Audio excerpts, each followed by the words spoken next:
you.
All right, folks, what's going on?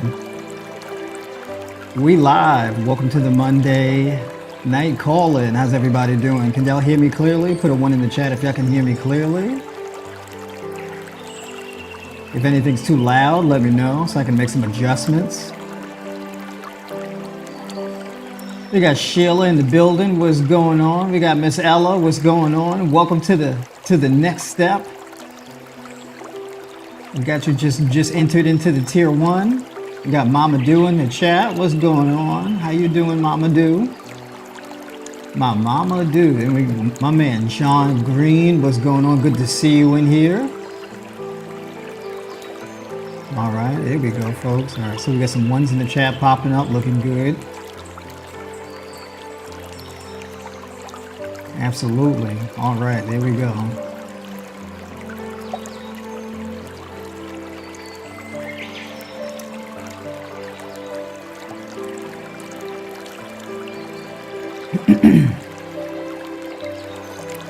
Folks, we got to talk about some heavy stuff tonight, right? Well, we don't have to, but you know we got to do it. That's what a lot of people tune in for, right?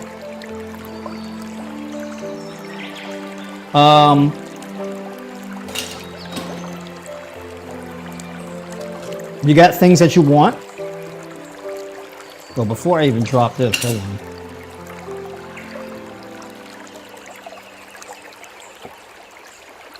There's things that you want, right? We want muscle mass. We want to gain more strength. We want to improve our flexibility. We want to drop body fat. We want to wake up earlier. We want to have, we want to get more hair growth, all this type of stuff, right? There's all these things we want. We want to have more energy and have more motivation. There's all these things we want, right? And a lot of the things, in order to get what we want, we have to get it through our bodies. Right? And so we live our lives kind of slaving our bodies. Do as I say, right? On command. Boom, boom, boom. I want things and it's up to my body to make it happen. Give me what I want. And for a lot of us, our bodies are in open rebellion. Right? Where your body says to you every day, or maybe most days out of the week, I don't care what you want, because that's not what we're doing today. That's not what I'm doing today, right? So what do you do? What do you do when your body says, I don't care what you want? We do not care, right? What do you do? So, at least here in America, right? US culture, it's all about work hard. You got to work hard, get what you want. You got to be disciplined, and you got to embrace the suck, and you got to do the things you don't necessarily want to do, whether you feel like doing it or not, right? You got this hard-nosed, hard-assed, stubborn, workhorse, slave mentality culture, right? Which is very unnatural, right? The human experience is not really supposed to just be about work, right? There's chunks of work. There's a block in your life where you do a lot of work. And then once you do a lot of work, you take a long break in between, right? And that break can be a week, a couple weeks, it could be a month, right? Depending on the circumstances.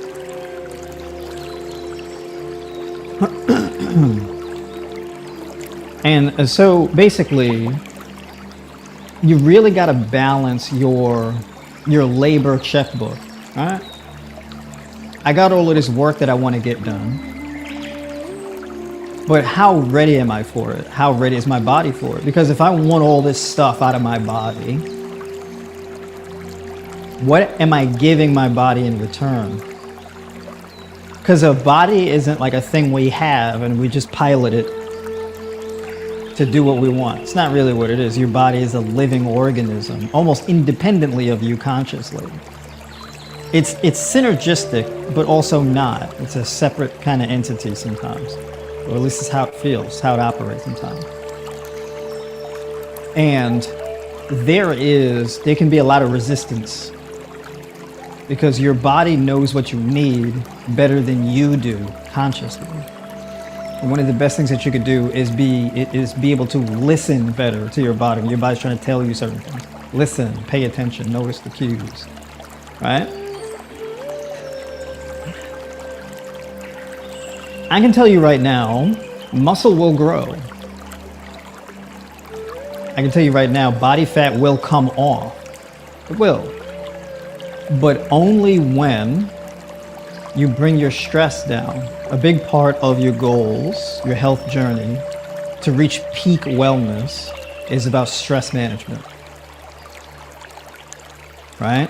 So this requires us to be a lot more selective about what we say yes to and what we say no to. And we have to be very deliberate how much we say yes and how much we say no, and why we say yes or why we say no.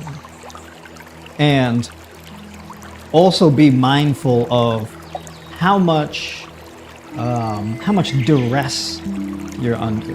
Because a lot of the times we say yes, and we're saying yes all the time because we're always under duress, right? You got like this proverbial arm twisted, right? For you to get you to do things, because like you got to pay bills, and mainly you got to pay bills. Right? You got to have money, you got to pay bills, you got to do your work on time because you got to make money, because you got to pay bills. There's a lot of that, right? You got to wake up at a certain time because you got certain work to do at your job, because you got to make a paycheck, you got to earn a living because you got to pay bills, right? And this is going to get tight in the US in particular, right? Because we have poor leadership here, right? We're at peak poor leadership. It's been this way for quite a while, but now it's really at the margin. So we have to have like our own internal cultural shift where you get more in touch with the human experience of what it's actually supposed to be, right? And this is something I've been thinking a lot about, because I started with a fitness background, and the fitness mindset rubs up against reality, and there's a lot of friction, right? There's some real chafing and rug burn going on, right? So when you go from being a gym rat and being all into bodybuilding and powerlifting and athletics and abs and pec muscles and with striations and this and that, but one thing that I noticed being a gym rat, being a personal trainer, is most of the people coming into the gym, they need a lot more than just a gym. A lot of times they don't need a gym at all necessarily. They need something entirely different. There needs to be an entirely different paradigm shift. And I'm 38 years old now, okay? I started professionally as a coach at 18. So I've been doing this for 20 years in the pursuit, in the practice of being a better coach. And it's been a lot of transformation. And so over the decades, I've watched the population become sicker and sicker and sicker. And it's jarring when you notice it. Earlier on, as a young personal trainer, barely out of his teenage years, people would mainly just be like, yeah, I want to drop some body fat. I want to lose some belly fat. I want my abs to start showing. I want to drop like 10, 15 pounds. That's what it was. Then it became, I need to drop 100 pounds. I had 2 strokes. I'm in physical therapy and rehab from the stroke. But I was told I also need to come to the gym and do some other different types of training, but I should work with a personal trainer because of my history of having a stroke. And I'm trying to get my wife in because she has high blood pressure, high cholesterol, type 2 diabetes, and MS.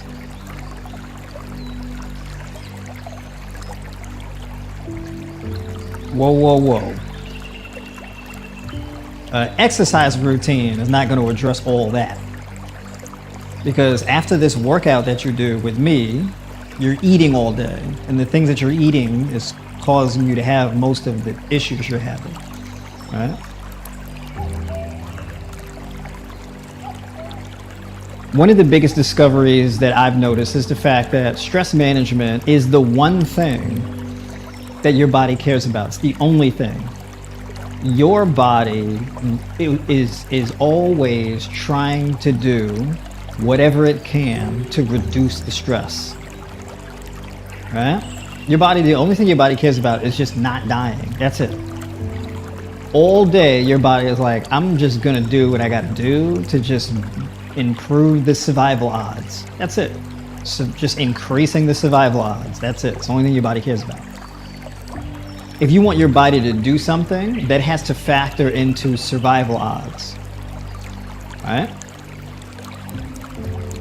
Building muscle mass and dropping body fat can increase your survival odds, but it will decrease your survival odds if there's more pressing matters or more pressing matters that your body is trying to prevent.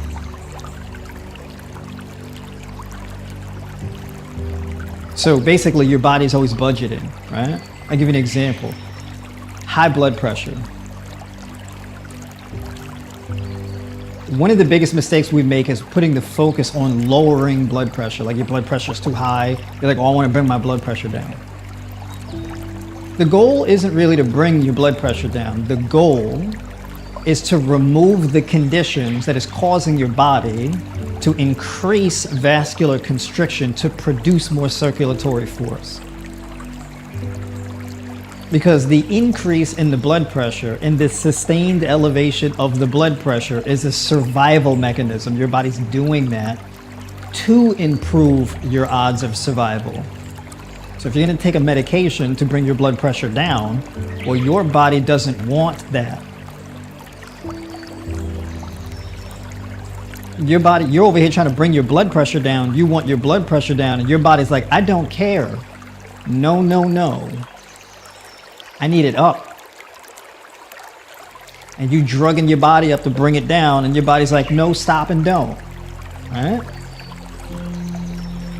I got no stop and don't from the missus.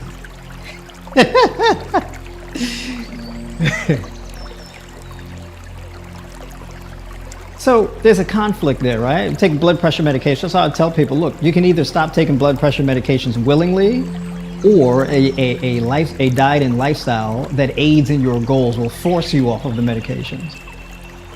Because let me tell you something, if your food and whatnot is optimizing your diet, your blood pressure medication will drop your blood pressure too low.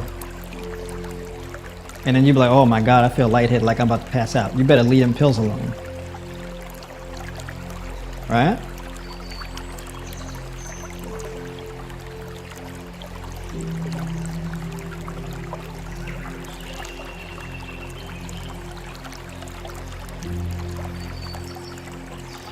Imagine, this is a great scenario. I got to get into my meal prep too. Imagine, here's a great scenario, okay? I know I said that already. The scenario is this. You have credit card debt. You want to eliminate your credit card debt, right? However, eliminating your credit card debt requires you to take a large portion of your cash and deploy that cash to pay down your debt. Okay, sounds great. So if you have a debt, $36,000, and you have $40,000 in cash, are you gonna take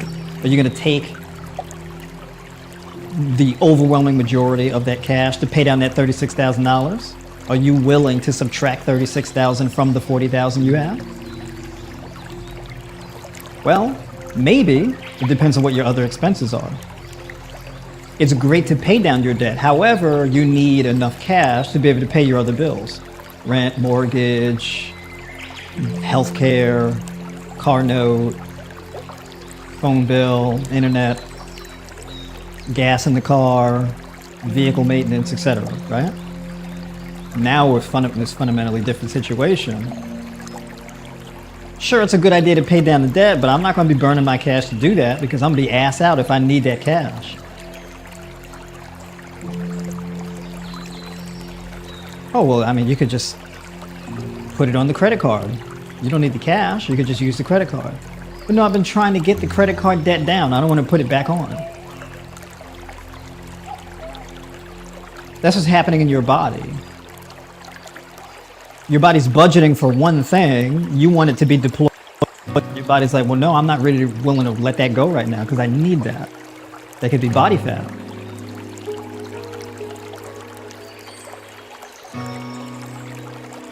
Body fat is a protective mechanism. Body fat is a vital organ. If you completely remove all of your body fat from your body, you will die. Right?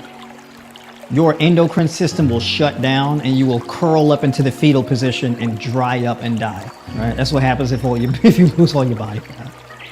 Okay? You will implode. Right? Your body will be vacuum sealed. It'll be a travesty. Okay?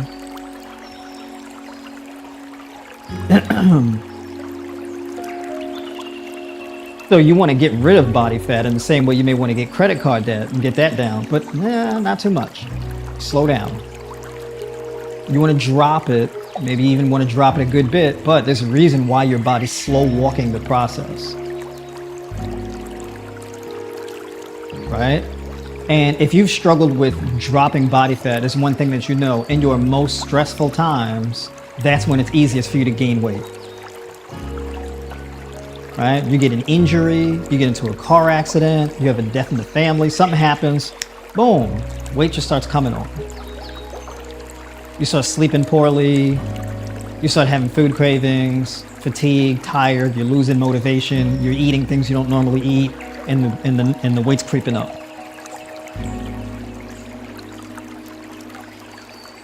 Right?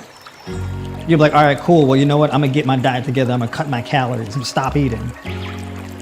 So you cut your calories, you stop eating, the weight coming down real slow, if at all. And you go, well, what's going on? I thought calories in, calories out. On a scale of 1 to 5, how's your stress? And be honest. Don't be one of these people where you want to be a hard ass and be like, oh, I'm fine. Meanwhile, you're in a burning house. Right? Yeah, I feel fine. How do you sleep? Oh, I feel great. Do you? Good enough, right?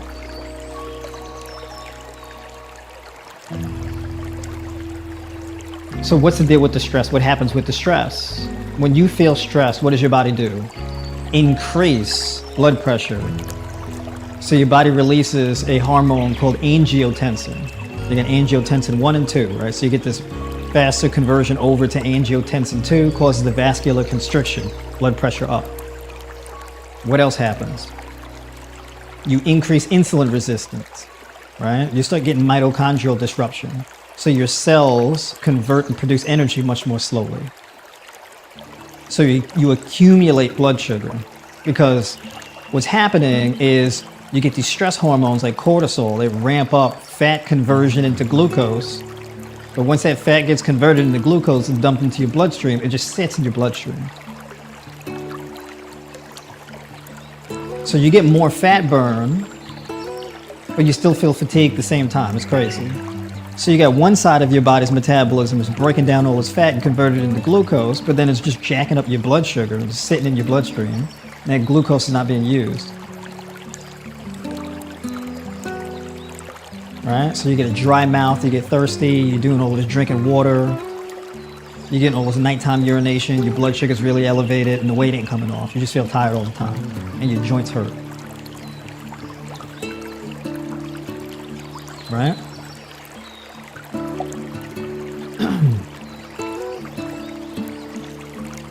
Stress inhibits your ability to behave rationally.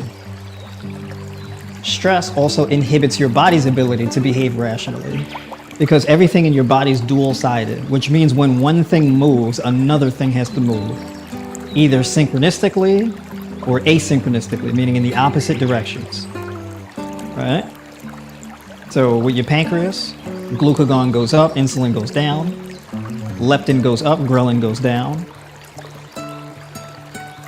Right? Even when it comes to things like muscle building, your body will prevent you or will prevent muscle growth. Crazy. The more fatigue and stress you take on, you get more of an increase in something called myostatin. Right? So your body creates this protein called myostatin. That increases, and as that increases, muscle growth becomes suppressed. Because your body's like, no, no, no, we don't need to be dumping all these resources into muscle growth when we got all of this stress we got to deal with. So your body will deprioritize muscle growth. Right? But when your body deprioritizes the muscle growth, it reprioritizes fat storage. Because there's all this stress, and the more stress you have in your body, the more toxins, waste products, and metabolites are being accumulated in your body. So you get an increase in acid, you get an increase in, depending on whether you're drinking from plastic bottles or you're cooking out of non-stick pans, etc. So you're getting all of these toxins, heavy metals, plastics, pesticides, waste products like acid, ammonia, uric acid, etc.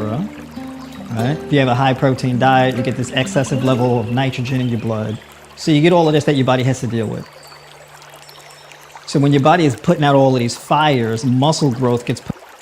It don't matter how much you train in the gym. It don't matter how much weights you lift. It doesn't matter how consistent you are, because your body has tabled that and it's now reprioritizing something else. And with all these toxins, fat cells act as a storage hub to pull toxins out of your blood, and it gets shuttled into your fat cells.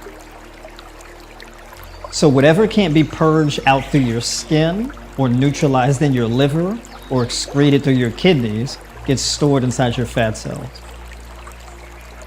That's why you see people who do like a lot of drinking, like beer and alcohol and stuff. They got that bubble gut. Like a lot of guys have this, that visceral fat bubble gut, that gassy, spheric planetary gut going on here, right? This bulbous kind of thing going on, right?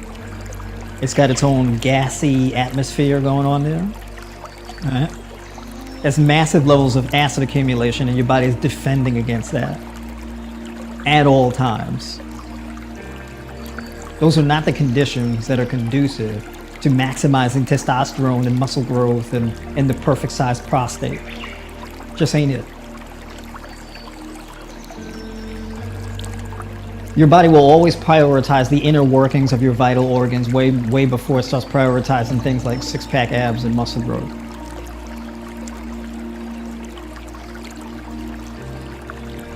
This is why I don't really focus much on calorie counting and things like that as much as I focus on food choice. This is why. Right?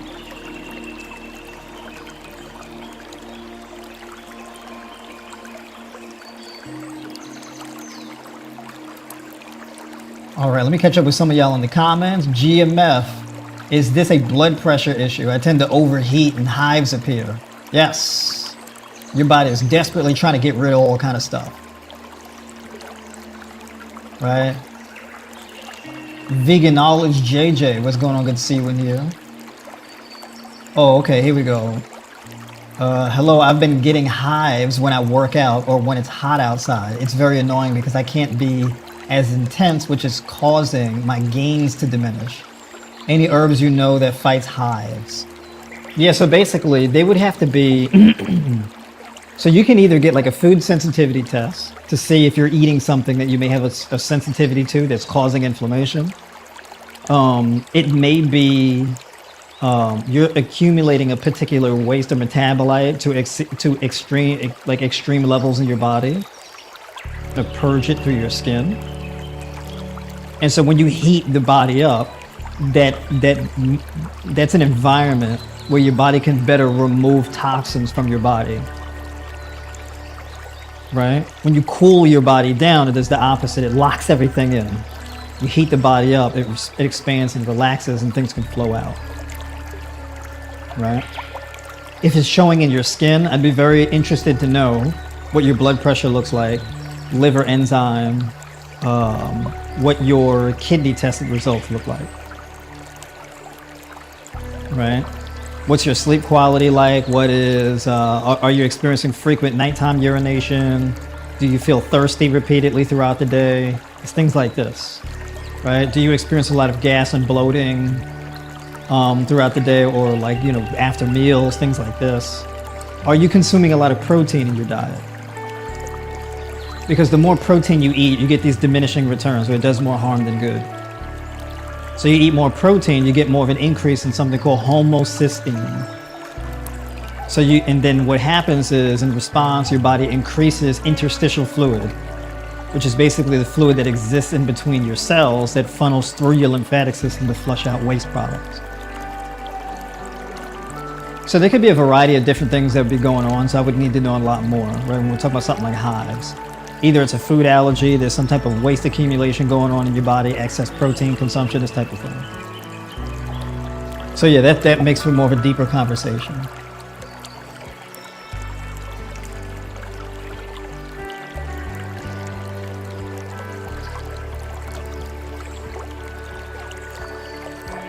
All right, Daniel, what's going on? I'm starting to break away from the gym rat life, and I'm grateful to have discovered you. There we go. Yeah, I mean, look, we don't need to be training so much in the gym in order to build muscle. It doesn't take all of that.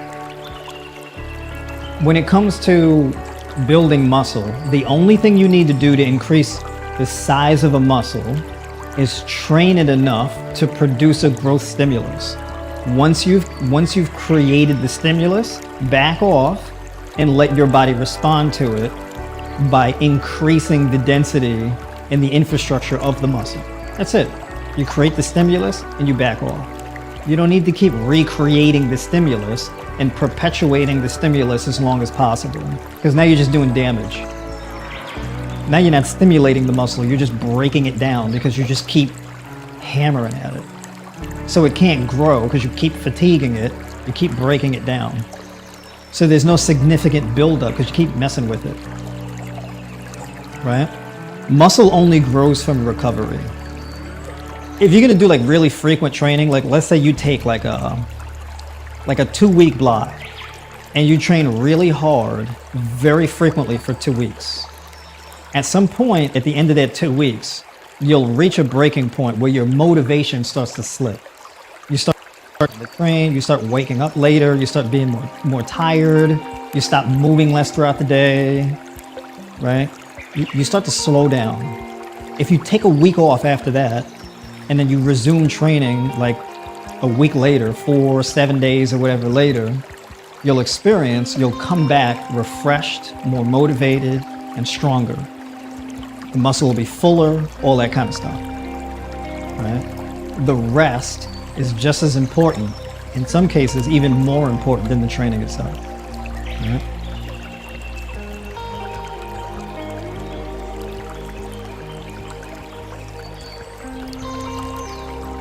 Catherine Lane, what's going on? Good to see you in here. Excited about the information. Good evening. Big shout out to y'all. Hit that like button too, by the way. Like the stream if you like the stream. If you want to book a call with me, there's a link in the description of this video to book a call with me. All right, so definitely get on the schedule. Let's chop it up. Come up with some solutions to your issues. Hi, what is the reason for water retention? So water retention, there's a few reasons for water retention, but essentially water dilutes toxins. So when people have like edema, which is like a pathological storage of water, it's an inflammatory response. That is to dilute waste products, and that's an increase in interstitial fluid to remove metabolites and waste products out of the area locally and funnel it through your lymphatic system and release it from your kidneys. Right? So a lot of people will have this in the areas that get the least amount of blood flow. So feet, lower legs, think like hands, right? Things like that. These are the areas that are most susceptible to like edema, for example. And so your body really responds and creates edema when you're dehydrated. And these areas are not getting the necessary blood flow. So if you're building up a lot of uric acid because you're eating a lot of dietary fat and protein in your diet and you're dehydrated, your body will try to counteract the negative effects of that by accumulating water in the areas that need the most in an attempt to try to preserve those areas and reduce the oxidative stress in those areas. So you bring down the fat, typically saturated fat, you bring down the protein, you increase the hydration. You can implement certain herbs and things like this, nettle, parsley, basil, peppermint, things like this, burdock root, right? Yellow dock, these types of things will help to clear waste out of your body. And then that's when the edema really comes down. You get more electrolytes, potassium, magnesium, right? Manganese, these types of things. Vitamin C, you get an increase in vitamin C, B vitamins, and that's when you can restore things back to normal and naturally get rid of the fluid retention. All right.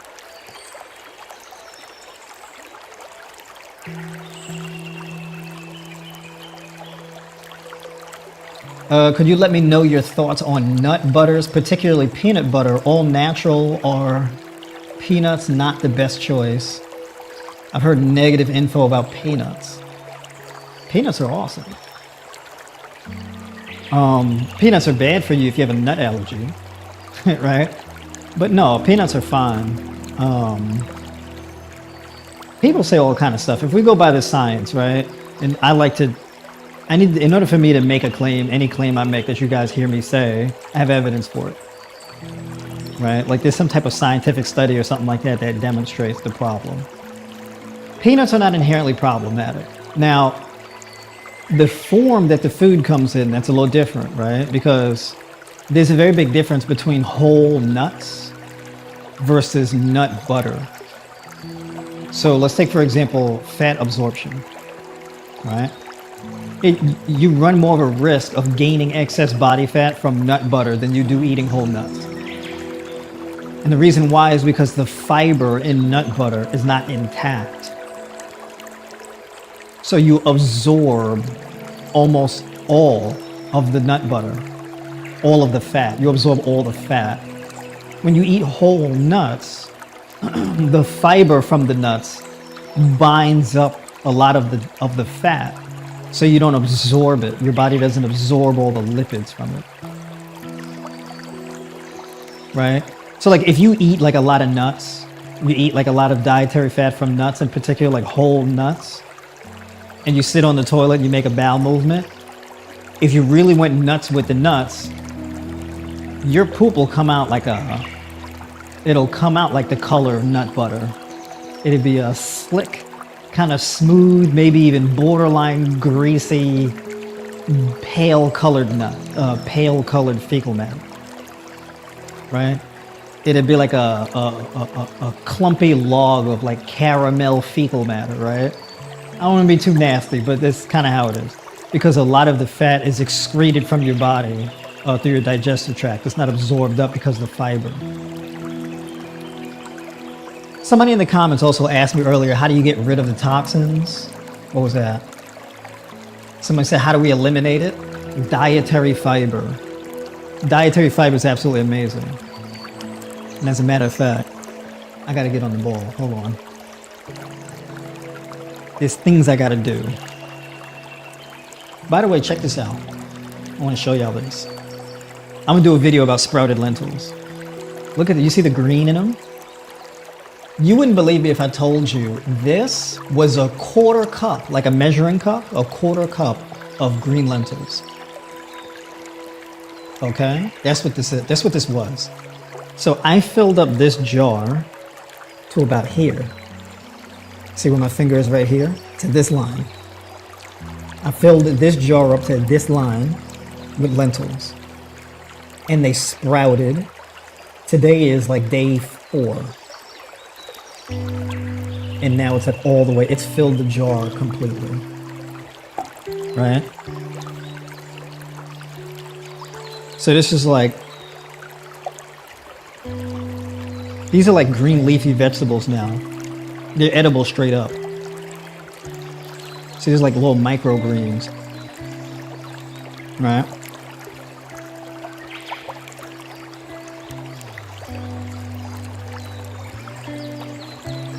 Like eating salad greens. So yeah, this is now, you basically take these, because the dry lentils, they're like a unripe food.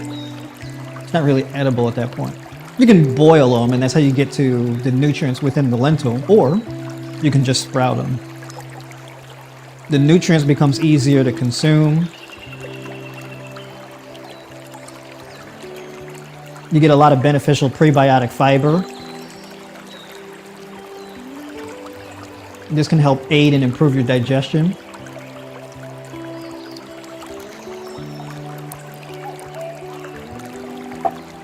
And this is like a nice snack too.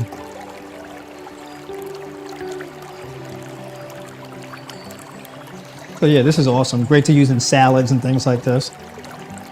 Copper, magnesium, manganese, zinc, loads of iron, B vitamins, really good nutrient profile. Really good stuff. So basically what I do is I fill it up, just like that half cup, and I fill it up with water to about the 10 ounce mark. Is it the 10 ounce mark? With the, yeah, I fill it up to more like 12 ounces. So like right here, right? And I let them soak in the water for 24 hours. After 24 hours, the lid is porous. So you can just pour the water out. And then I leave it upside down like this here as it drips dry. And it'll just start growing. And periodically, I'll rinse them so that they don't dry out too much. So I'll run some water in there, right? Cool water. I'll use cool water just to moisten them up a little bit, give them some extra water, because it's like a plant, right? You got to feed them. You don't want them to dry out because they start dying out on you. So basically, I do that like once a day or something like that, and then let it drain out again. And I do that like once or twice a day, and it just grows. It's really awesome stuff. And you get like this whole thing here. However, I wouldn't recommend that you eat all of this in one shot. It may be, because this right here can be too much fiber on your gut. It can just be a little too much, because it's a lot of fiber, right? So probably like a handful or so at a time. All right, so be mindful of that. Especially if you have like a sensitive gut, like if you have gut health issues, don't do too much at a time. Yeah, those lentils are sprouted. Those are sprouted lentils. I made a video where I did like a salad, and I basically did like a sweet mesquite seasoning. And basically my sweet mesquite seasoning is taco seasoning, smoked paprika,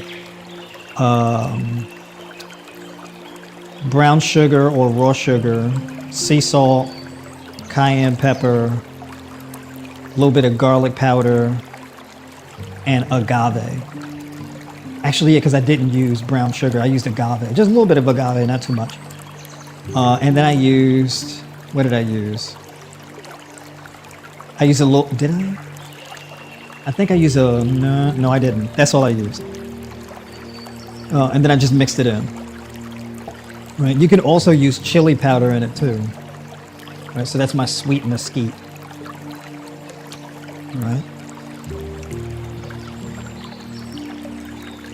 All right, let me get organized and get my thoughts together for what I gotta do.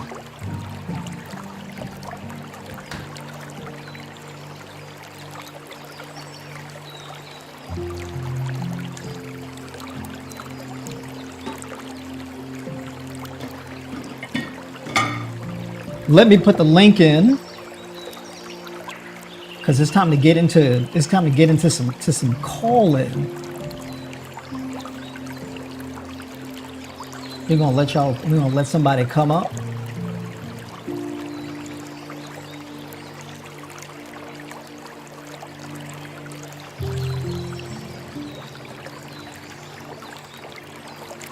All right, so I'll put the link if you want to call in.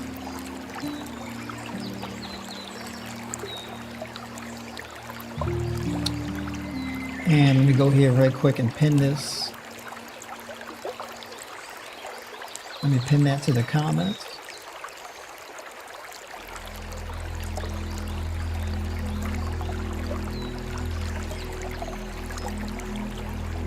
All right, so we got it pinned.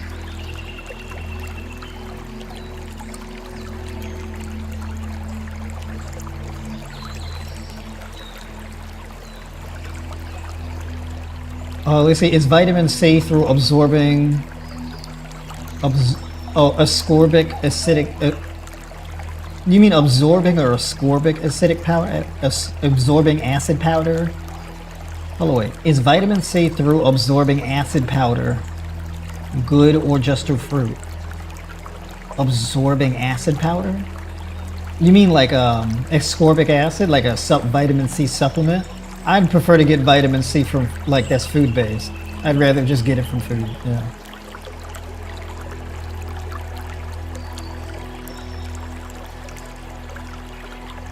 I mean, it works if you get it through a, like ascorbic acid, but if you decide to supplement with vitamin C, get a buffered version where it's vitamin C paired with magnesium, calcium, and potassium.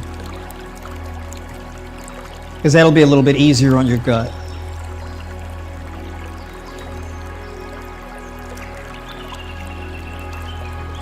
Speaking of absorption, I'm a really big fan of pairing vitamin C rich foods with iron rich foods. When you add vitamin C to iron rich foods in a plant-based diet, it improves the iron absorption. All right, so I would add things like, let's say, cucumber, bell pepper, different types of leafy greens, things like that. Right, adding peppers is a really good way of adding more vitamin C to your diet to improve vitamin C absorption. I mean, to improve iron absorption.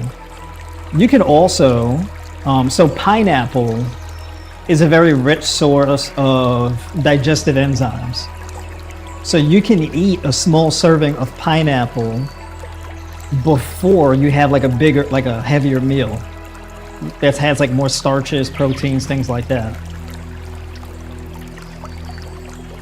So that's the thing that really helps too. So you could do like 6 ounces or so of like pineapple. It doesn't have to be like a huge amount.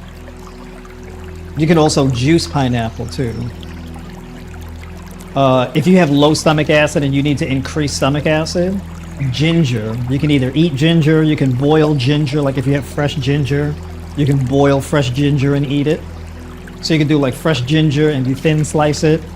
You can steam it or lightly boil it and then eat it that way. Or ginger tea.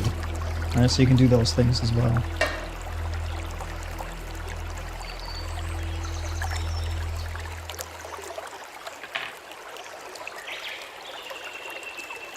Also, for my tribe members, I'm in the voice chat in the Discord also.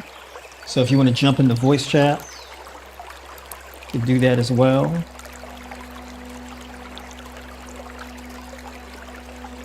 So I got to do my meal prep. You can get ahead of your meal prep by doing like a variety of things. So I'm gonna boil these red lentils.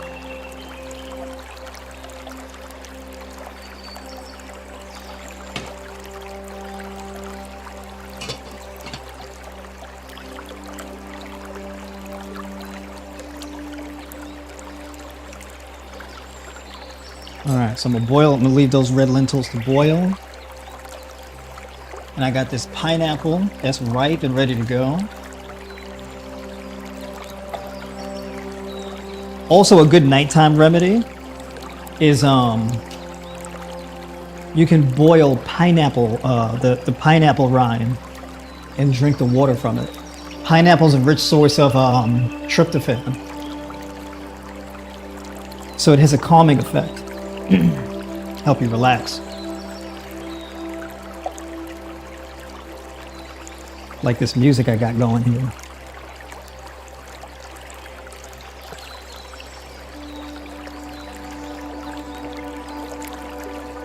So yeah, I'm all about self-care. We work hard, all right? We're a hard-working people, but the work you do matters. I think we work too much on computers. We do a lot of abstract work. We don't work enough with our hands doing more natural work. That's something we definitely need more of. You know, land cultivation. I gotta get a knife sharpener, because I'm over here brute forcing this thing.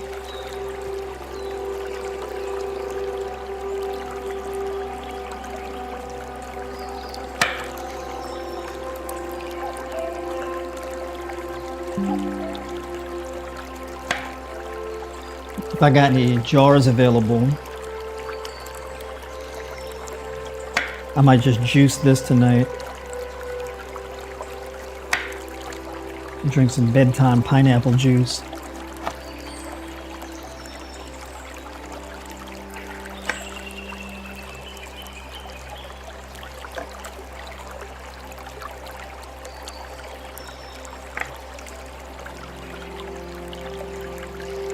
All right, yeah, 'cause I'm gonna have to do a little maintenance with this with this thing.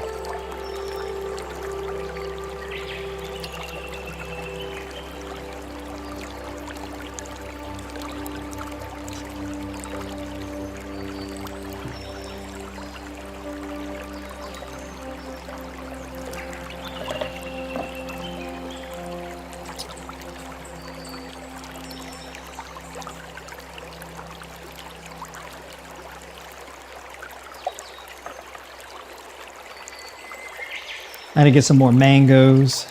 Mangoes are an amazing fruit. I'm a big fan of mango. Yeah, I'm gonna juice this. This pineapple's like hella ripe.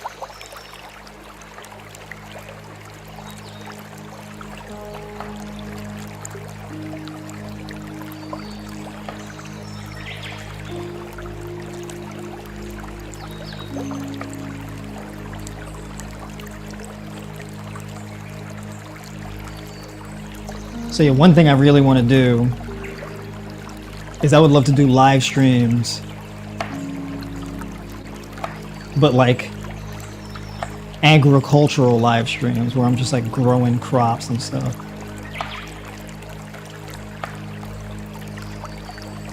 So it would be like the agricultural live stream in the morning out in the yard, and then at night doing the meal prep live stream.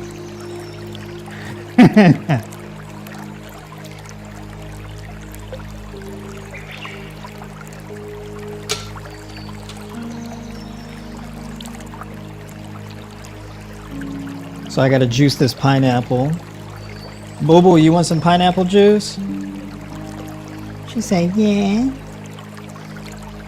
I wanna, yay! Pineapple juice. Yay! You want it in that jar that you had the other juice in?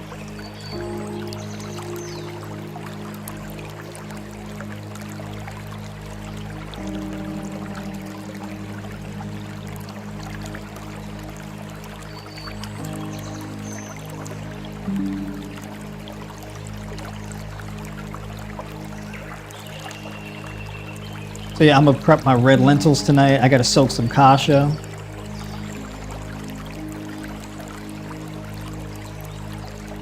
Do some juicing.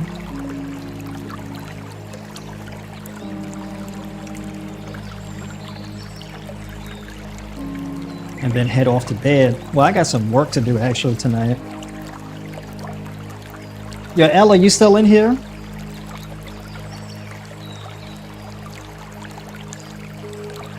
Yeah, Ella, sound off. Let me know if you're still in here. Because we got a call tomorrow. So we got to talk shop.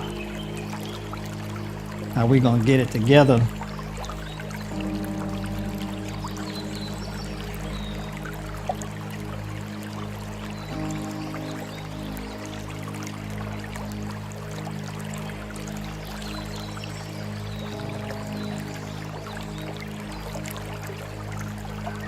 Cali girl. Yeah, you free this weekend?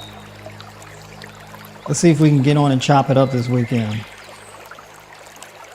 How's things over there in Panama?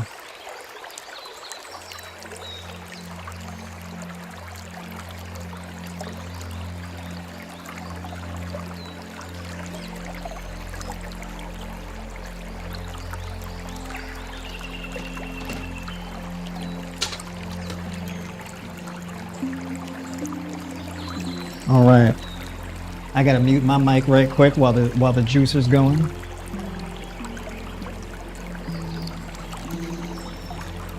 Your lives are so peaceful and serene. It's like the perfect end of the day television.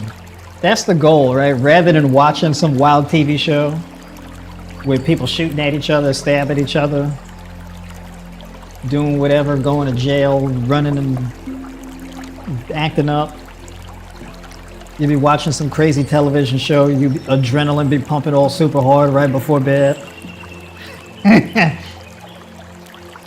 Sometimes we need something a little bit, we need some peace. We gotta chill out. We need a vibe, right? So it's about that time we gotta calm down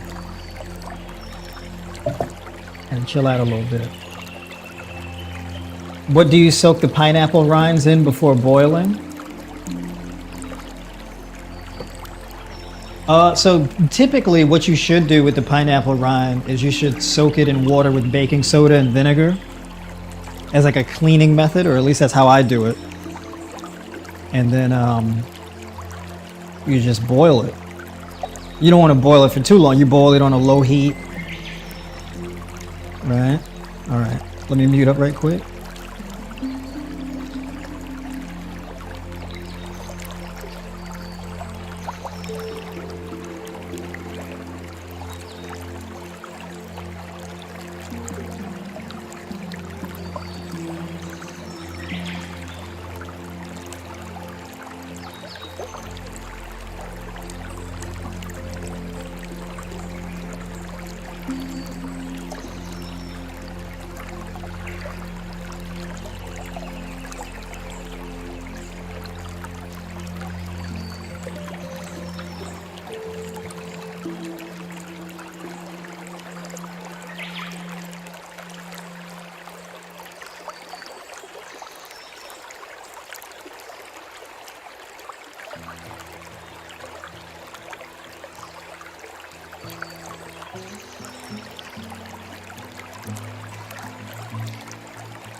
All right, yeah, Callie, I might have to hit you up on the Discord to see when I can get on with you. Probably Sunday, because I think my Saturday is fully booked up, and then I'm gonna be on with y'all With the members, 3 p.m. Eastern. Uh-oh. So if I get on, I'm going to have to get on with you Sunday.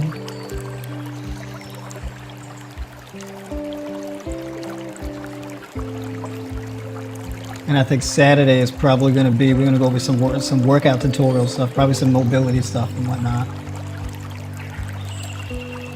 Is taking ginger or really any other root herb capsule be worse than eating raw food? Is taking ginger be worse than eating raw food? No. Yeah, I mean, you can take the herb in a powder form, you can boil it, you can... Yeah, that's fine. I mean, it's, you know, ginger's ginger. And there's definitely going to be a benefit to it.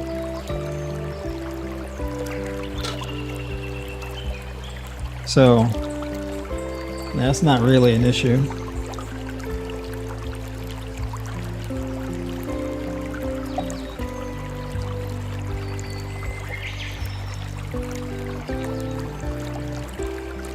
You know what I realized too, with the fruit, if it's dry in here, like a dry heat, it dries out the fruit. So it's like kind of dehydrating the fruit. I gotta be careful about that. We don't want them kind of shenanigans. All right. Let me mute up one more time.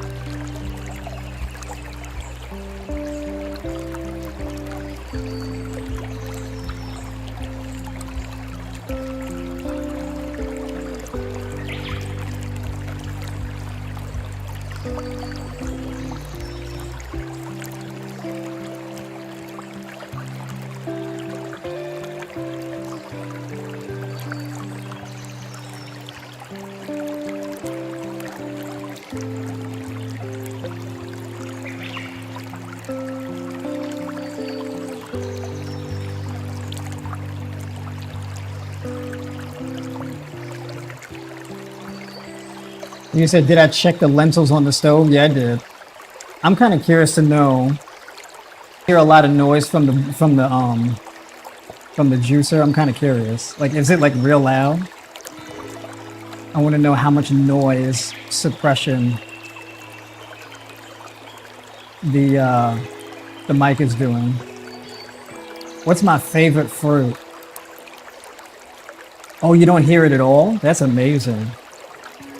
What's my favorite fruit? That's a good question. So I'm a big fan of grapes. Grapes is definitely up there. That's probably top 3 for me. Bananas. Yeah, I don't have one favorite fruit because I have different categories of fruit. So I have different categories of fruit, so I don't... It's kind of hard to choose. Like, my favorite citrus fruit is grapefruit. Grapes are probably like my favorite tasting fruit. I think honeydew, at least now, is like my favorite melon.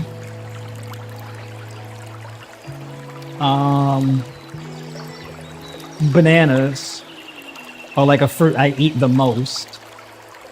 As far as like the amount of that I eat bananas, I eat the most bananas out of the week. Kiwis, I absolutely love kiwis. Sometimes it's hard to get good kiwis, but when I get good kiwis, oh my god, it's amazing. The golden kiwis, I love the golden kiwis. I have a real thing for honey mangoes. So like those little yellow mangoes, I absolutely love those. Oh my god. Honey mangoes are absolutely amazing.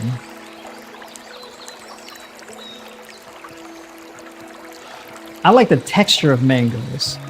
Mangoes have like a really good texture. Like I said, I'm actually building my salad right now while listening to your soothing music or background sound. I really like it. There we go. That's right, we create like a whole vibe.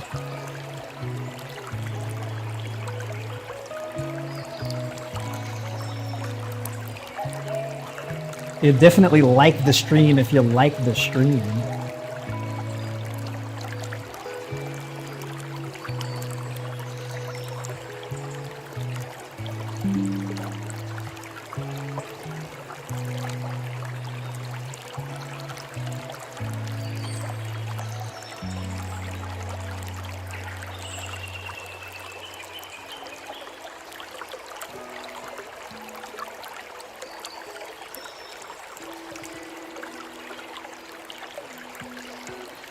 All right, so this is all the juice I got out of that pineapple. So this is ounces. Pretty good amount, I'd say.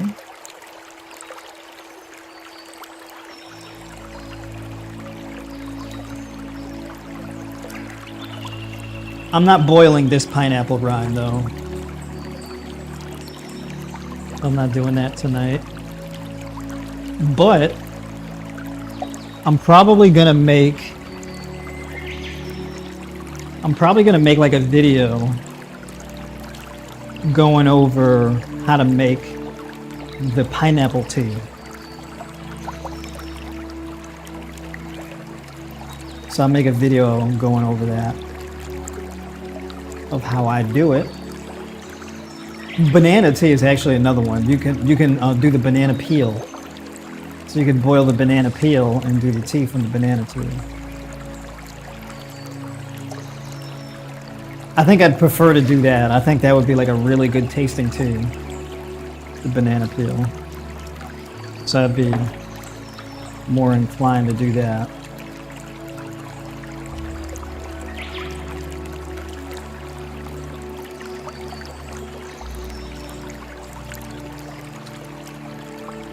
How much juice you want?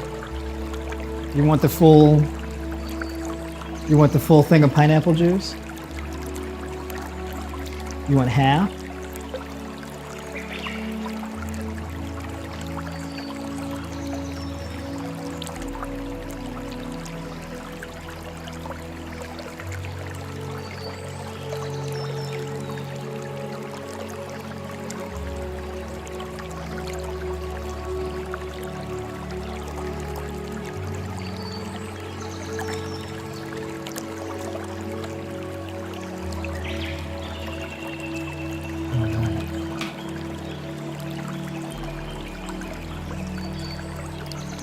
And so for me,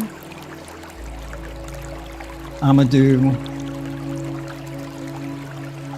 got my bottle right here.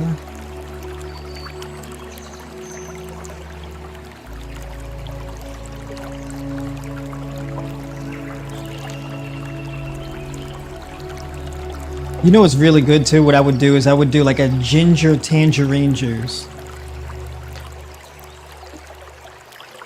So I would do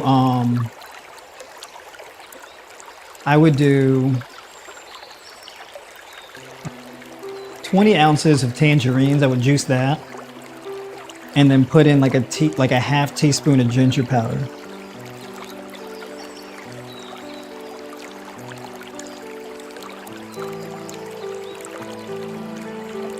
You know what I'm gonna do with this actually?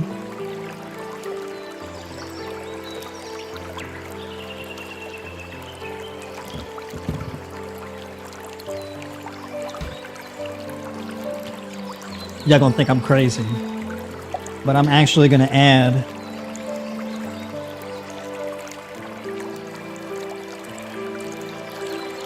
taurine,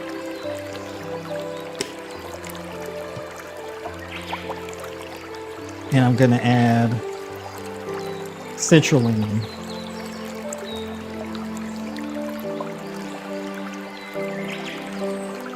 To this juice.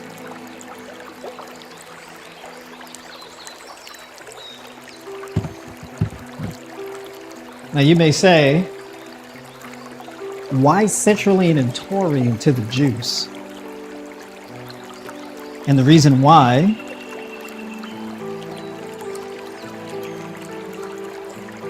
is because it is absolutely amazing for blood flow and nervous system repair.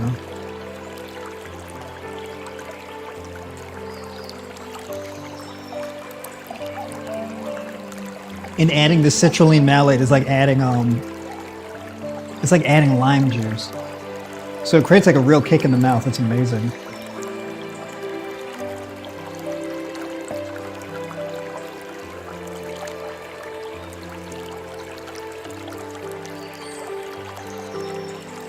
What are your main or mandatory fruits in your diet?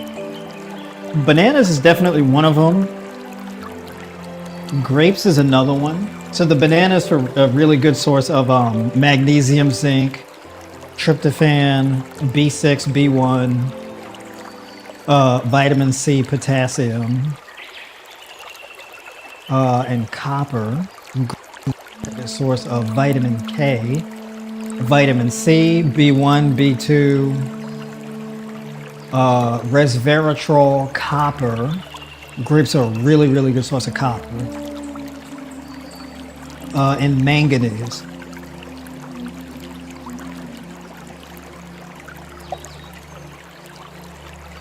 Cantaloupe is a really good source of beta carotene.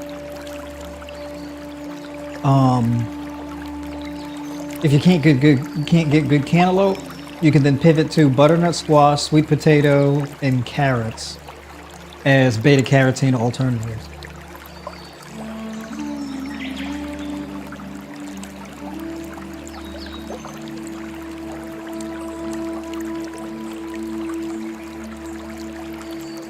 Grapefruit,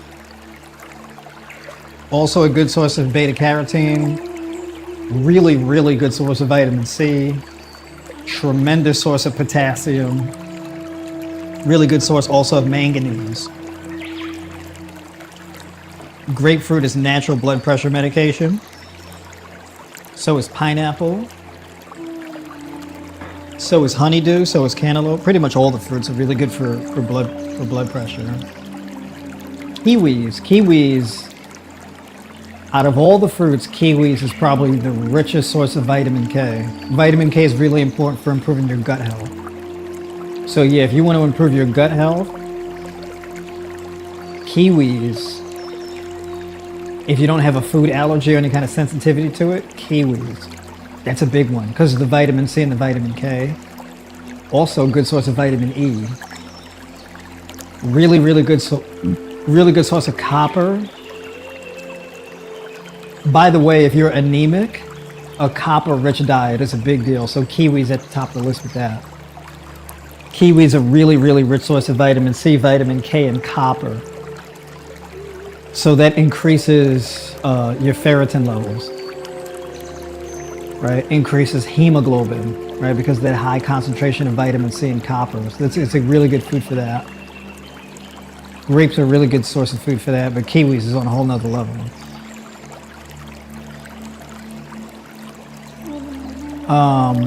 However, grapes are a bit more astringent than kiwis. So it's a really good detoxifying food, especially if you get like black grapes or like dark red grapes.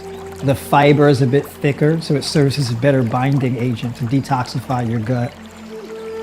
So like if you're trying to get rid of like heavy metals, microplastics, pesticides like glyphosate, what else? PFAs, those forever chemicals, those dark pigmented red or purple or black grapes. Yeah, that's a big deal.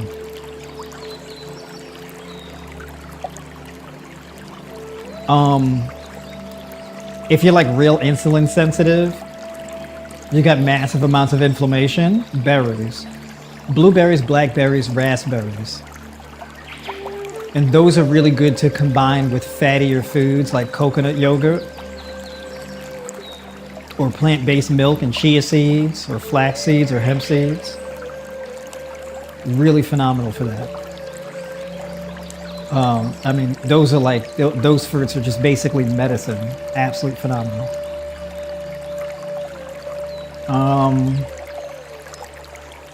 Let me try to think what else. Mandatory. Yeah, that's I think that's like cucumber. Cucumber, really good source of silica, which protects your DNA. The silica also acts as a binding agent to purge toxins out of your body, the heavy metals, the microplastics, etc. Cucumber is also a really good source of vitamin K. Okay, so yeah, cucumber, that's another one. So that's a really good meal to add. That's a really good food to add in salads. So leeks, peppers, cucumbers, right? Red onion. I said leeks because leeks are a bit more mild. Red onion's like real strong. Red onion may have your breath kicking. Leeks, not so much. Green onions, right?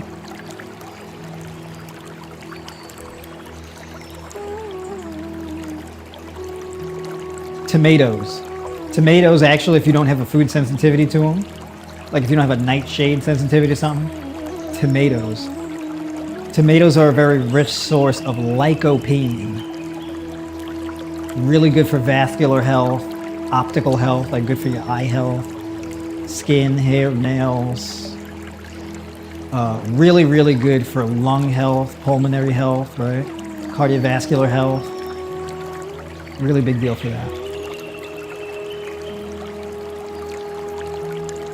So like you can get like some steak tomatoes or, Roma tomatoes. You can make your own tomato sauce.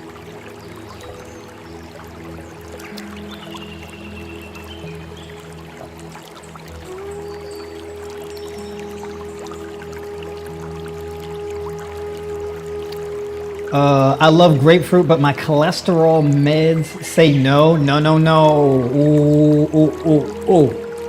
Cholesterol meds, we got to talk about that. Dangerous stuff. Dangerous stuff. Cholesterol meds. Them cholesterol meds will tear your joints up. No, no, no. Matter of fact, do you experience joint pain? Jeanette, I'm curious. Are you experiencing like lethargia, fatigue, joint pain, nerve pain? Are you experiencing any of that? Because this is a running thing with cholesterol meds. Frequent nighttime urination. Now, if you want to correct your cholesterol, you got to do that through diet.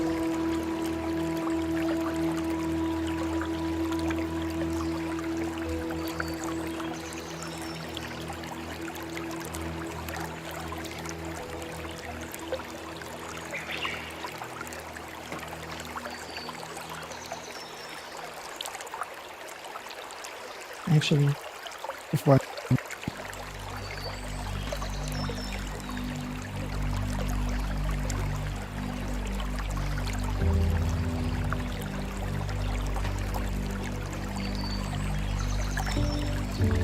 That's right, we need to get on a call.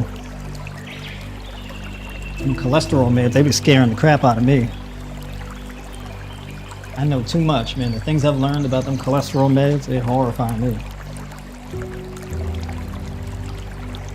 Blood pressure medication, diuretics, beta blockers, statins. Lord. Absolutely not.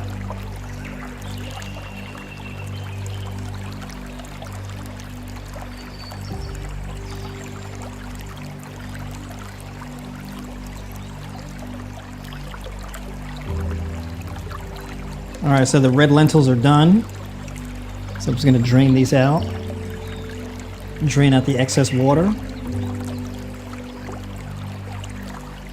And I just realized I messed up too because I gotta clean out the blender. Because I'm making red lentil sauce.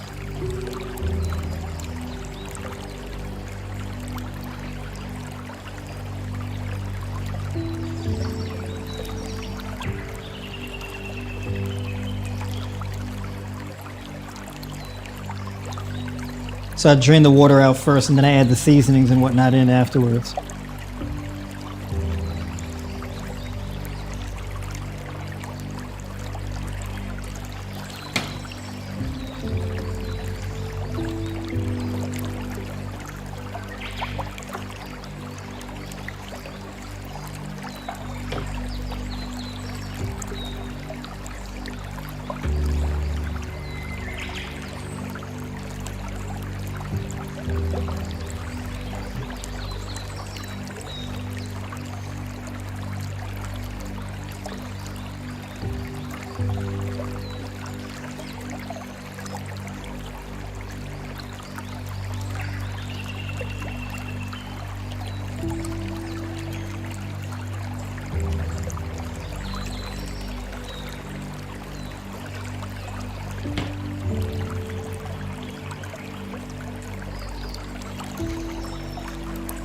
So I gotta make this week I'm alternating between curry chickpeas and red lentil taco sauce.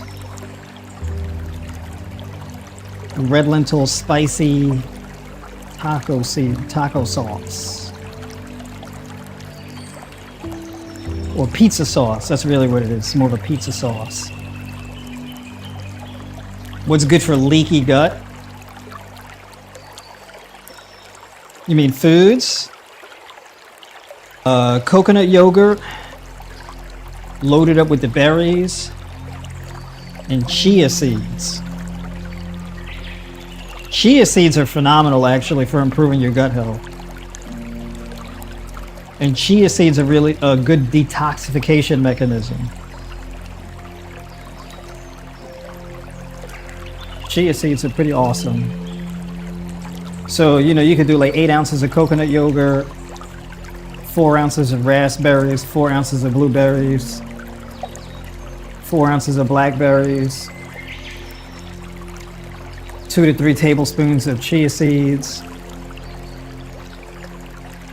Throw it in the blender, puree it up.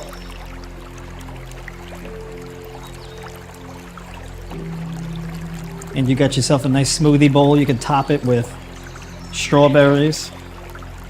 And that right there is phenomenal. That's a phenomenal gut health meal. When I create gut health diet plans for people, that's a big staple meal that I put in plans.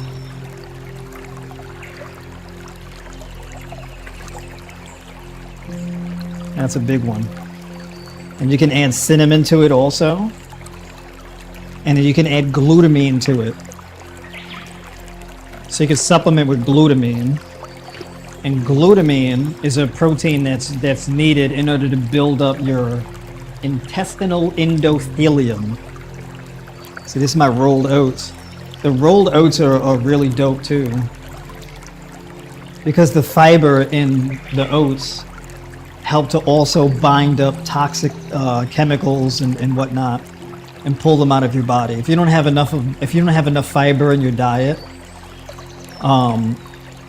your body will keep reabsorbing toxins over and over and over again, and it won't be removed from your body.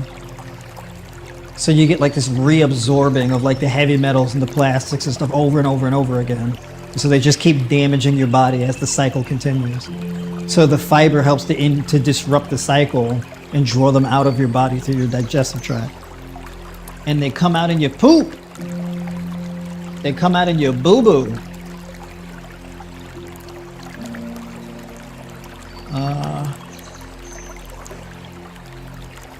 Oh yeah, that's right. The other spoon's in there. I should clean that spoon.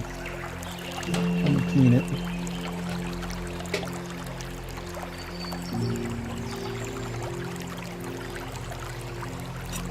What's good for gallstones? Drop your dietary fats to like 10 to 12% of your macros. Reduce your saturated intake as much as possible, and have a fruit dominant diet. The increase in vitamin C, malic acid, and citric acid, as well as like things like magnesium and potassium and whatnot, will help to break up the stone and remove it from your body. If you've got like gallstones, you more than likely you have a congested liver. So you're storing too much fat and waste in your liver, right? And so basically that's causing you to have a more acidic environment in your gut. And so you could also have low stomach acid as a result of a compromised liver.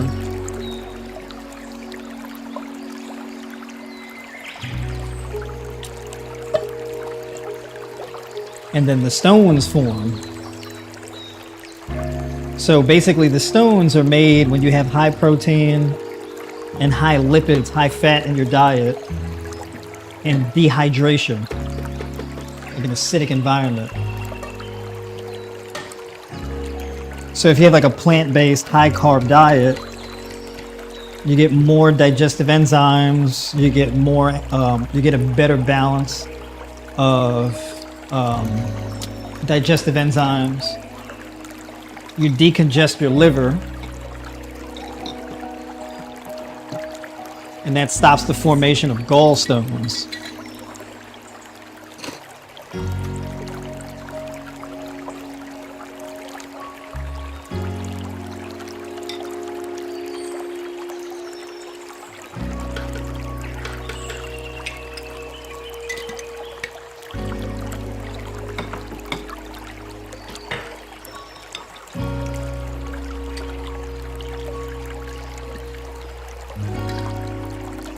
Yes, I have fatty liver. There you go. I got a lot of experience with helping people reverse gallstone issues and fatty liver.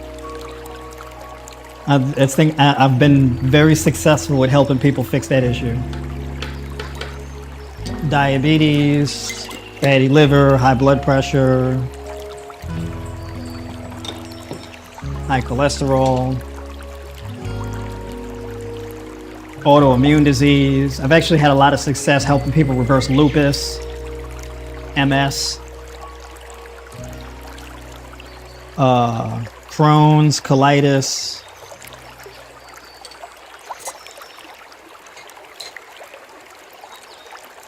The thing with leaky gut issues is, depending on how much damage you have, it can take a lot longer period of time to heal from it. It could take like 3 to 6 months, maybe even a year, depending on how much damage there's been.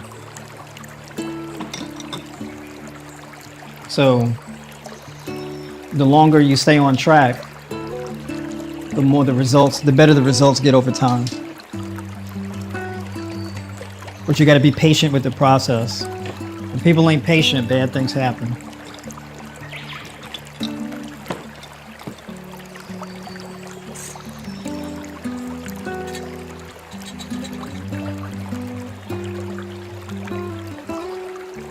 What is it? What did I just do with the... There we go.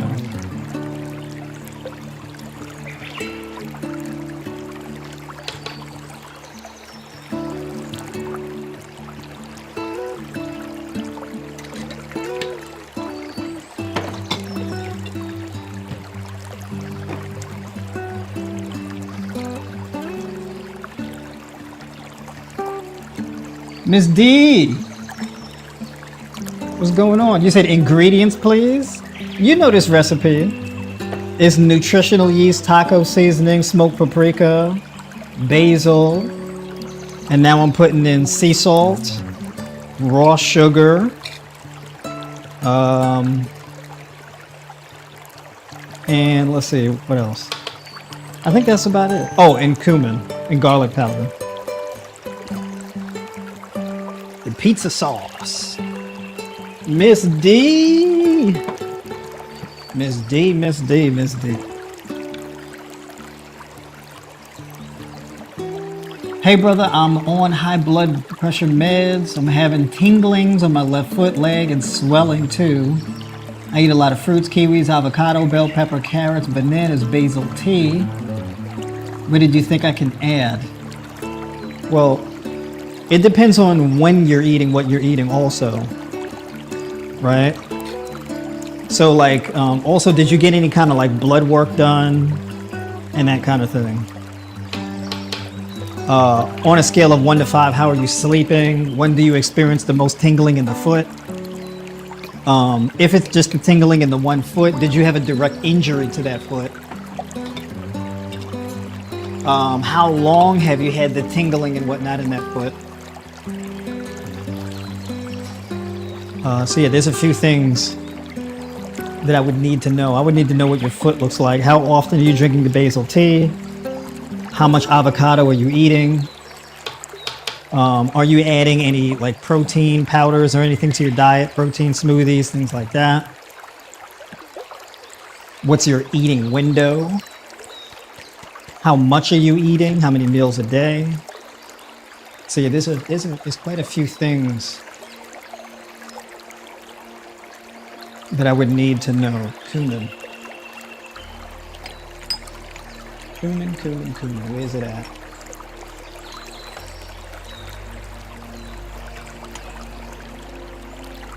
There we go.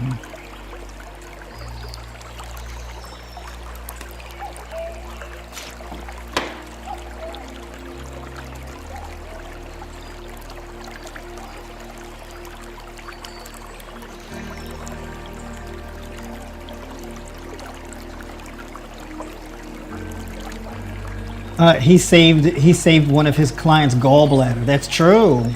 Yeah, she was gonna get her gallbladder removed, and she had a call with me before she made up her mind to go do it, and I managed to talk her out of it. And yeah, we saved her gallbladder. Yeah, that's true. Yeah, that's right.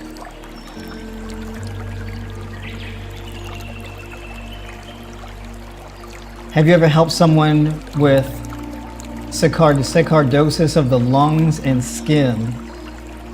Isn't that like a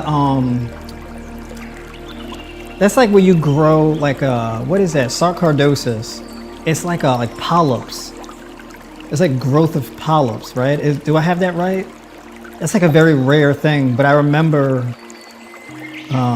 talking to somebody with that issue. I haven't gotten a chance to work with anybody who's had that issue yet, though, I don't think. So I don't have much experience with it. I gotta look it up, right? Is it what I'm thinking of that it is? Yeah, sarcoidosis. Formation of red and swollen lumps. Yeah. So yeah, they're kind of like polyps, but not really polyps.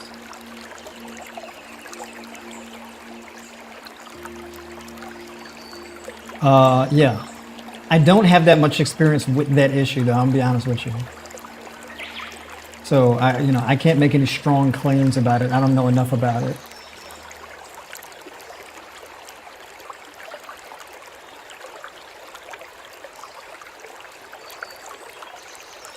It's in there. It's under the recipes. I'm gonna run this blender right quick. I'm curious, before I run this blender, let me know if y'all hear the blender running.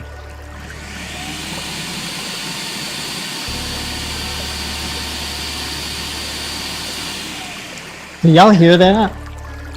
I'm kind of curious, how good is the noise cancellation? He said it's an awful sound. You do hear it? Okay, hold on.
All right.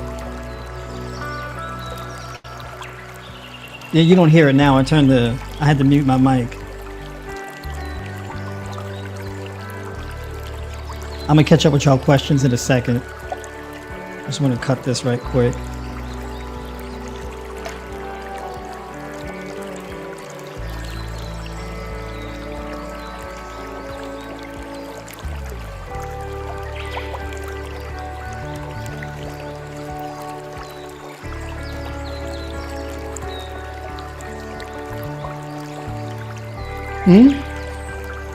You're good.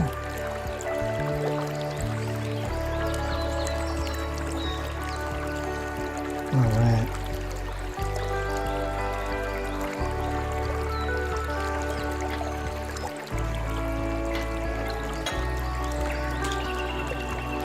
Oh, I think I saw Raw Vegan Love in here. Hold on. Where you at? What's going on? How you doing? Good to see you in here.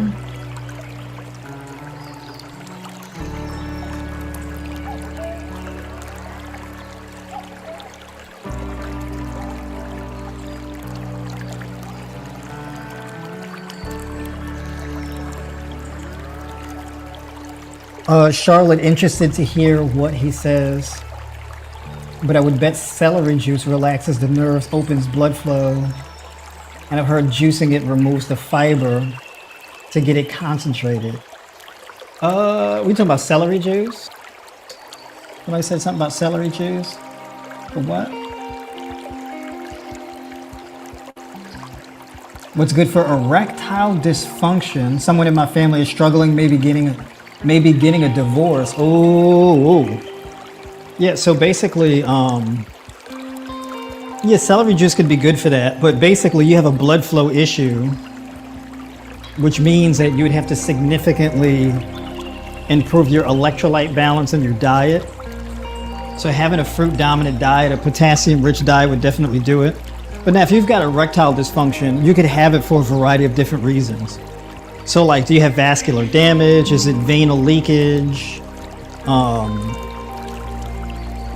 How's their sleep quality? Is it low testosterone? Is it free testosterone but high total testosterone? What does their diet typically look like? What is their A1C? Are they pre-diabetic, type 2 diabetic? Are they on medications? Like, I factor in all of these things because I've helped a lot of guys with erectile dysfunction. I have a lot of experience with it, actually. Also, if you have an exercise routine that's too rigorous and you're not recovering well from it, that can also make the erectile dysfunction worse. Overtraining can actually cause you to have erectile dysfunction if you're really overdoing it.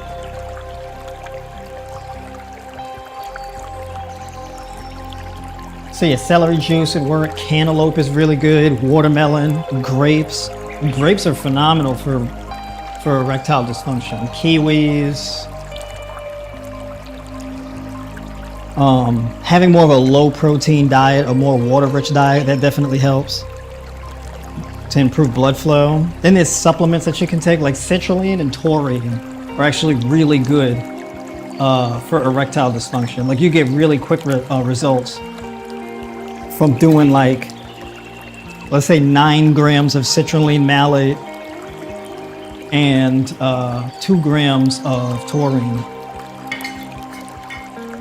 So that works really well for that issue also.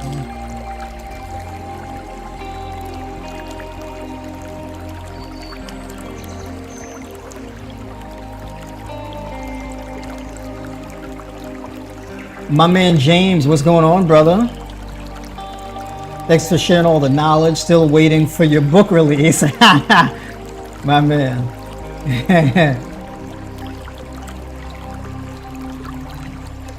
All right, good to see you doing well. Yeah, I'm all right. I'm maintaining. I'm hanging in there.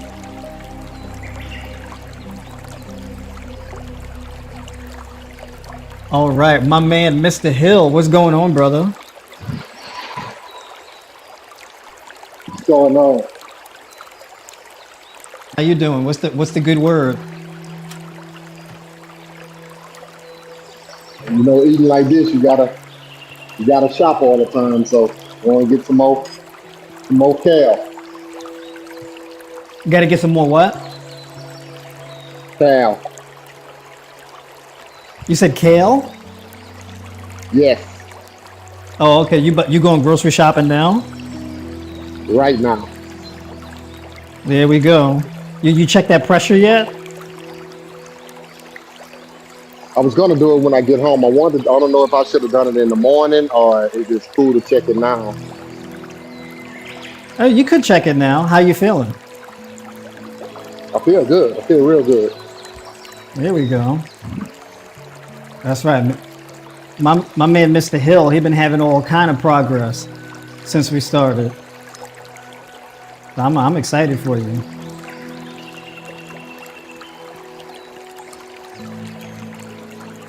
That's right. What time is it over there by you? It's 7:50 here in Dallas. Oh, okay. All right. Not too far from me. There we go. You had any questions for me? Any requests? No, not no questions, no requests.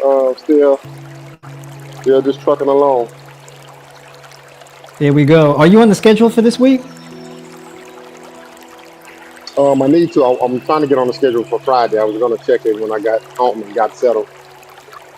Oh, okay, gotcha. Yeah, make sure you get on there because folks are starting to really pile into the schedule. Yeah, I'm So gonna you check know it you as soon can as book. I get in. Yeah, you could book 4 weeks out. So lock in your spot. I will. There we go.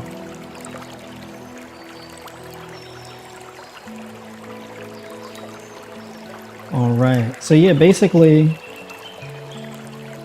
it was real quick. You see how quick that was to make that red lentil pasta sauce? Just put it in the mason jar right quick. So basically all I have to do, I can boil some rice or some potatoes or quinoa or whatever I want to do. Or I can pour the red lentil sauce over or over a salad. Use it as a dressing.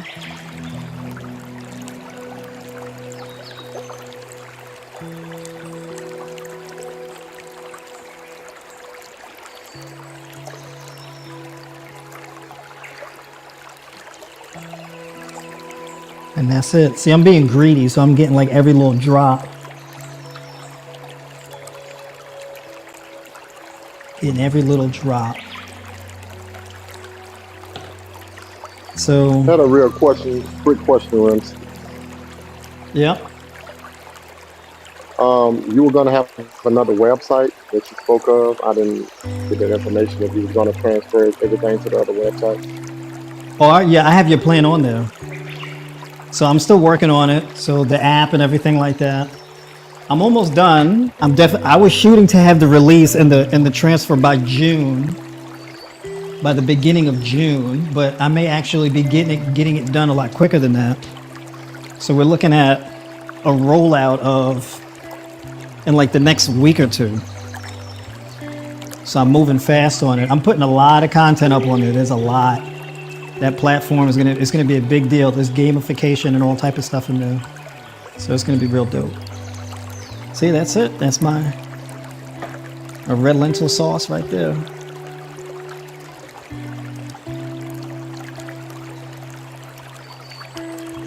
Oh, thank you, Miss Raw Vegan Love. Appreciate you. You said, I've heard grapefruit increases absorption. I bet that's why they say that with meds, it might enhance the effects in some way. Yeah, grapefruit has been purported to neutralize the effects of blood pressure meds.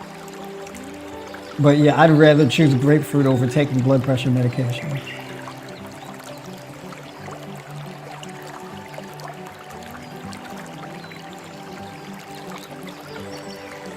How much protein do I consume a day? Probably like in between 100, like 90 and 110, just incidentally, as I eat my meals.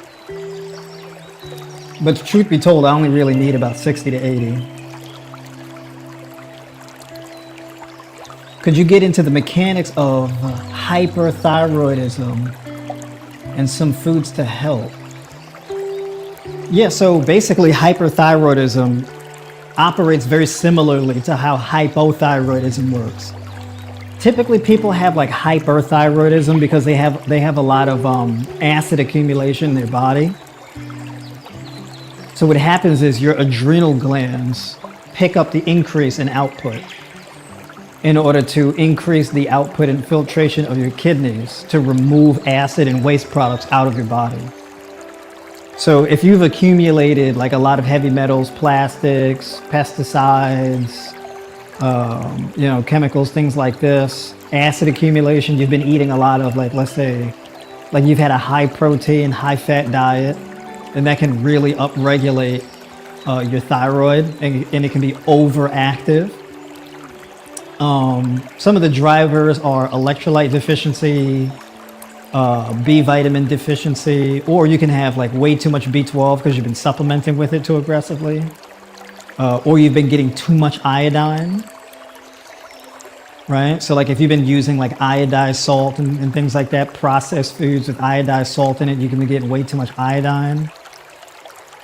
So there's a variety of different reasons, but it's typically because of the toxicity, low vitamin D, low magnesium, that kind of thing, and chronic dehydration. And that contributes to things like hyperthyroidism, right? When you improve your insulin sensitivity, you increase your food intake, you decrease your fats and proteins, you get more vitamin D, more B vitamins and things like that, and you cut out the excess iodine, you have more of a raw diet. That usually goes a long way towards balancing out your thyroid output.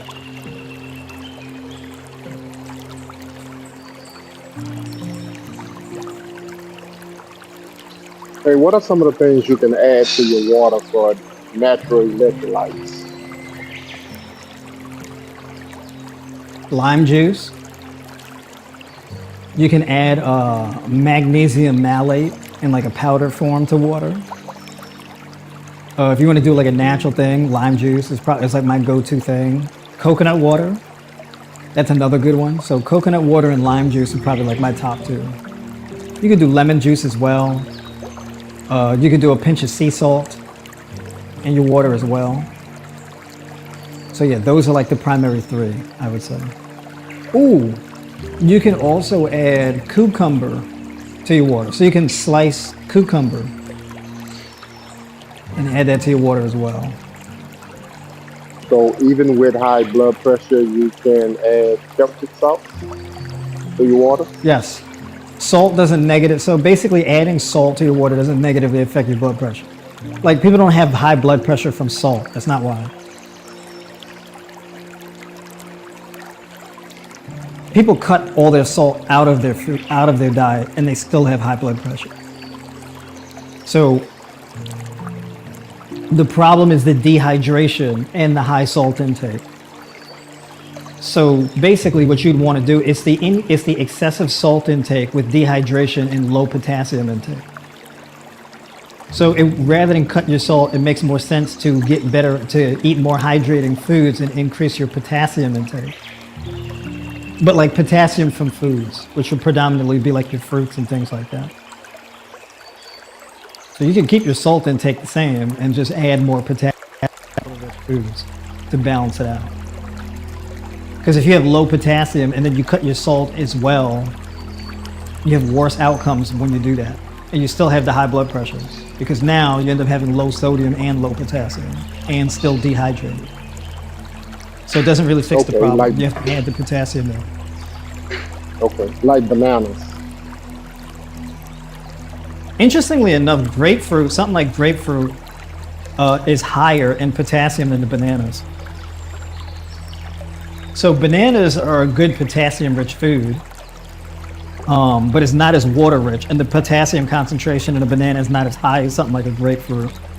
So if I wanted to maximize potassium intake, I would add in more things like, I would eat melons, mangoes, and things like grapefruit for more potassium, and pineapple.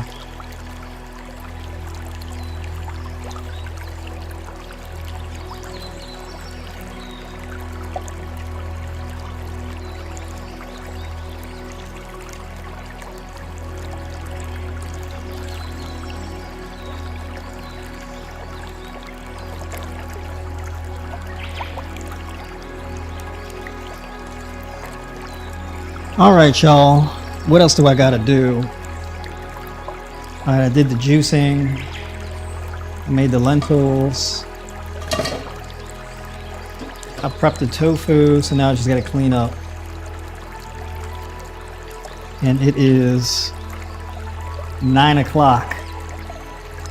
All right, y'all. I'm about to have y'all up here for 2 hours tonight. Just kicking it.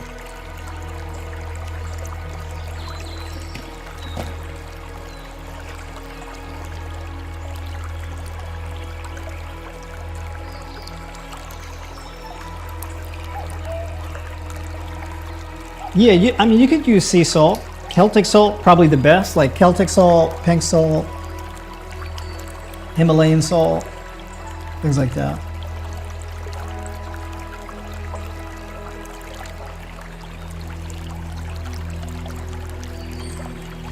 All right, folks. It's time for me to turn in. Time for everybody to turn in, get some rest. Appreciate everybody coming to hang out with me tonight. If you need help, you need help with blood pressure, blood sugar, thyroid issues, hormonal balance, these type of things, gut health, hit the link in the description. All right, book a call me. And that be that. Tribe members, I'll see y'all Thursday night and Saturday afternoon. Have a good one, y'all.